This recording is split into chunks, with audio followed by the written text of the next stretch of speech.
What's up everybody? Today is going to be a fun video because this will be the first part of a three-part series where I'm going to show you guys how to install an exhaust on your 370Z. In this first video I'm going to show you guys how to uninstall the stock exhaust. I'll have another video kind of reviewing this new Fast Intentions exhaust that I just put on my car. And then in the third video I'll show you guys how to install the new exhaust system. Everyone, so I just received an update from UPS and the Fast Intentions exhaust has shipped out, which means I've got some prep work to do. We're going to go ahead and get the Z jacked up in the air. We're going to spray the exhaust bolts down with some penetrating oil so that way it's going to be easier to take these bolts off tomorrow. Making sure to give myself plenty of time over the weekend to get everything off, especially the demon bolts, because I've heard that they can be pretty difficult. I want to make sure that everything is off and ready when I get the exhaust so that way we can just throw it right on. So here we go. So the first step, of course, is to get the car jacked up, and you want to do so that it's nice and secure. You don't want it to fall on you while you're under the vehicle.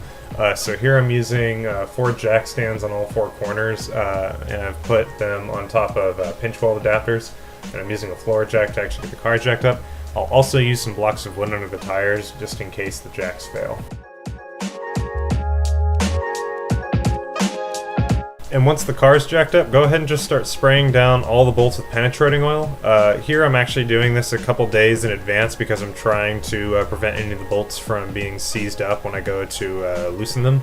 But yeah, if you can give it a couple of spray downs before uninstalling the exhaust, it's going to alleviate a lot of the problems you'll have.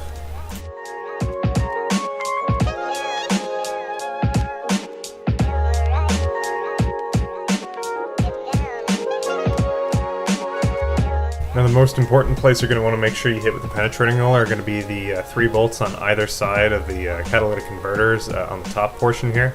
You can see 2 of them here and here where my wrench is, but there's a third one that's also hiding behind the catalytic converter. You want to try and hit up all 3 of these as much as possible with that penetrating oil, but it can be difficult to get to. Alright, so the bolts have had some time to soak in the penetrating oil. It's the next day now. We're going to go ahead and start working on getting this thing removed, and we're going to start off by taking out the demon bolts. Those are the bolts on top of the catalytic converters. A lot of people online have been saying that they have a lot of trouble with these, a lot of trouble with some of the bolt heads rounding off and just trying to get them out. So I figured we'd start with the most difficult part, and after that everything should be easy peasy.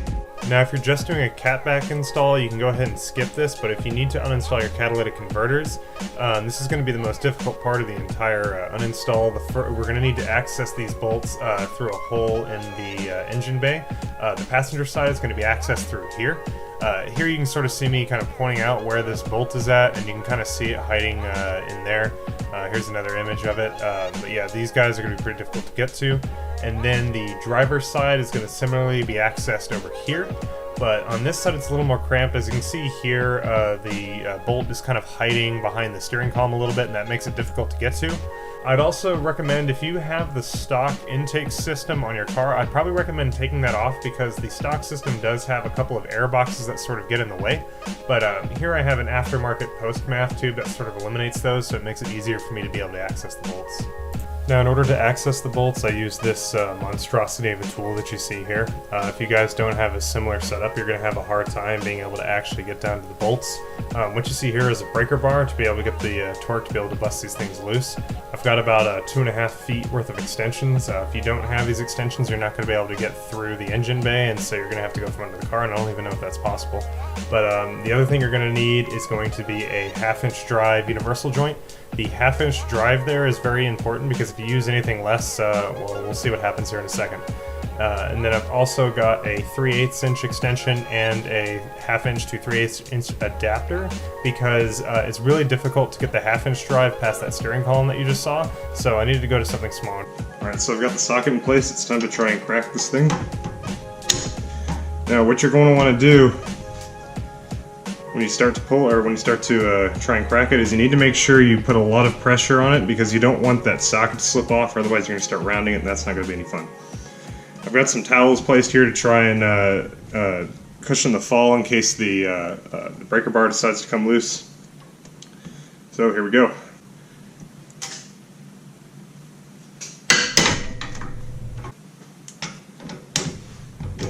Alright, so that went well.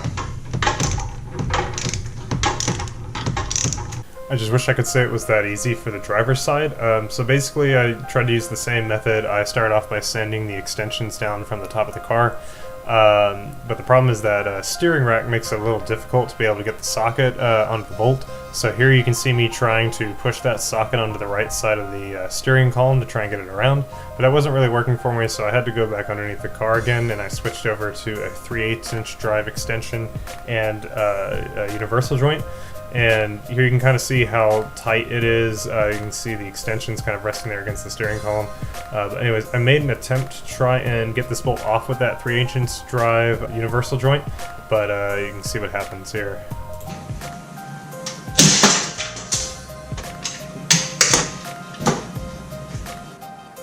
Yeah, so I think what's happened there is the 3/8 inch universal joint's just kind of torn itself to pieces. So we're going to switch back to the 1/2 inch drive. So yeah, the 3/8 inch universal joint basically just snapped because it wasn't strong enough. So I switched back to the 1/2 inch universal joint and kept the 3/8 inch extensions to be able to get past that steering column, and I made another go at it.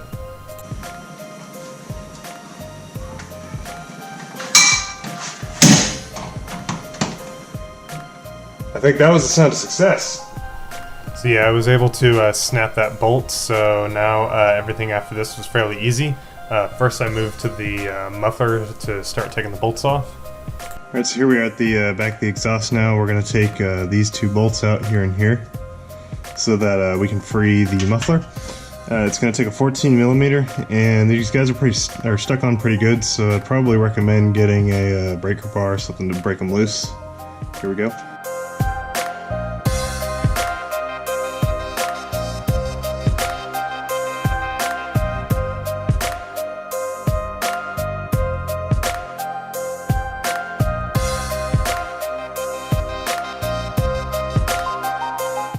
Alright, with those bolts removed, I've gone ahead and jacked up the exhaust just a little bit. I'm using this floor jack with some foam to hold it up.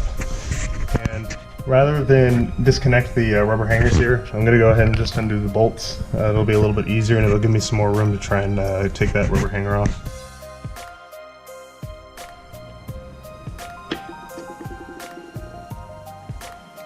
These bolts are 12mm.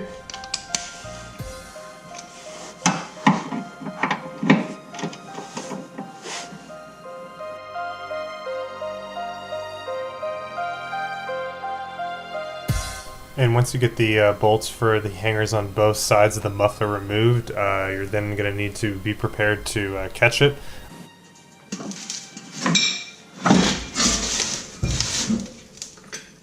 Now once the muffler is removed, you can proceed to start removing the bolts at the Y pipe, but this is where things started to go south for me. Here we are at the Y pipe. So we got these with a crescent wrench. So this is where I would recommend you guys use a different approach. I tried to get this bolt off with a crescent wrench because it was pretty difficult to access, but maybe it was just my inability to use the tool. But I basically managed to round the bolt. Instead, I'd probably recommend you try and get at it with an extension universal joint like I'm showing here. But when I tried to do this, it was too late. The bolt was just too rounded for me to get it off. Okay, so I've made a small mistake. There's two bolts up here where the Y pipe connects to the forward and the back half of the exhaust, and I've managed to round them. I also don't have a saw to get them off, so now I'm going to be forced to take off this entire piece of subframe here, so that way I can drop the exhaust all as one piece. Otherwise I'm not going to be able to get them out. So yeah, try to avoid making the same mistake that I did, and then you won't have to take off this entire piece of subframe. But anyways, once you get those two bolts undone, you should be able to undo the two hangers that are holding that section of the exhaust up, and you should be able to just drop that. But here I'm going to have to go ahead and take off this piece of subframe, and after that you just need to go ahead and undo these two bolts here that are holding on the front section of that Y pipe, and there's two on either side, so make sure you undo all four. Alright, so it's time to take off the rest of the exhaust. I'm going to go ahead and just drop the hangers like I did with the muffler. Make it a lot easier than having to pull these out while they're on the car. Alright, so I finally got the stock exhaust off. A little bit more difficult having to pull that subframe off, but you know, whatever. So now we're gonna need to pull this out from under the car, and then all we have to do is get the catalytic converters out. All right guys, so now that we got the back half of the exhaust off, we need to go back to the catalytic converters and go ahead and get those taken off. And first thing you're gonna wanna do is you're gonna undo both of these connectors for the O2 sensors. Just gotta unclip them. They should be pretty easy to take off here. All right, yes, so with these connectors, there's just this tab here on the top that you push down on. You just gotta pull on them a little firmly so that you can get them to disconnect. And then the wires are actually looped through here, but all you gotta do is sort of slide them out. Now before you can take the catalytic converters out, you just need to remove this aluminum supporting brace here that connects them to the transmission. There's just 4 bolts along here that you'll need to undo. And then after that, we've just got these 2 more bolts here on the catalytic converter, which should be easier to get to. I want to say both of them are 12mm. I'll let you all know in a second. But yeah, so that's all we got left to do, guys. Now these remaining 2 bolts on the top of the catalytic converter are still a little tricky to get to. For that bottom bolt, I ended up having to stick my arm around the bottom part of it was like the control arm or the frame to be able to get to it. And for the top bolt, I ended up having to use an extension to be able to get to it from the bottom.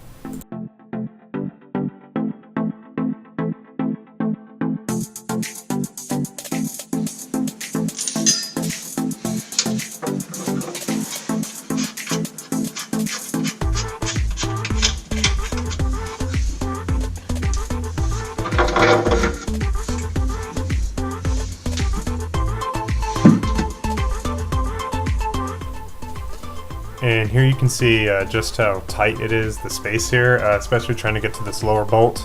I'm basically having to wrap around the frame and then sort of thread the socket around this wire here.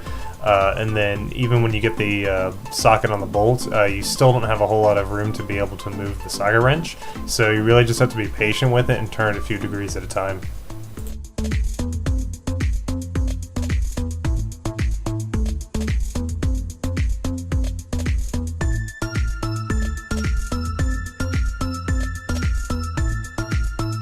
Alright guys, so it's the next day and I had to stop filming because I was starting to run out of space on my SD card on the camera, but I've got the entire exhaust pulled out now.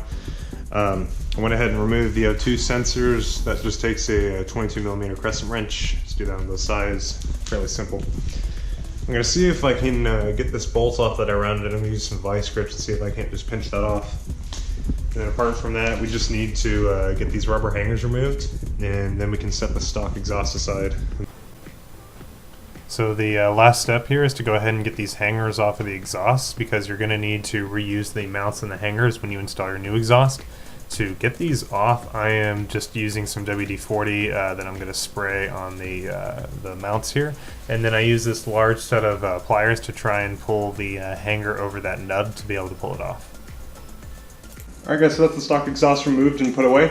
I've got some cleaning to do now. I'm going to go ahead and put the hangers back on the car. I might even put that piece of subframe back on if I need to. I'm going to check to see if the new exhaust I've got coming in would be easier to install that with that frame off.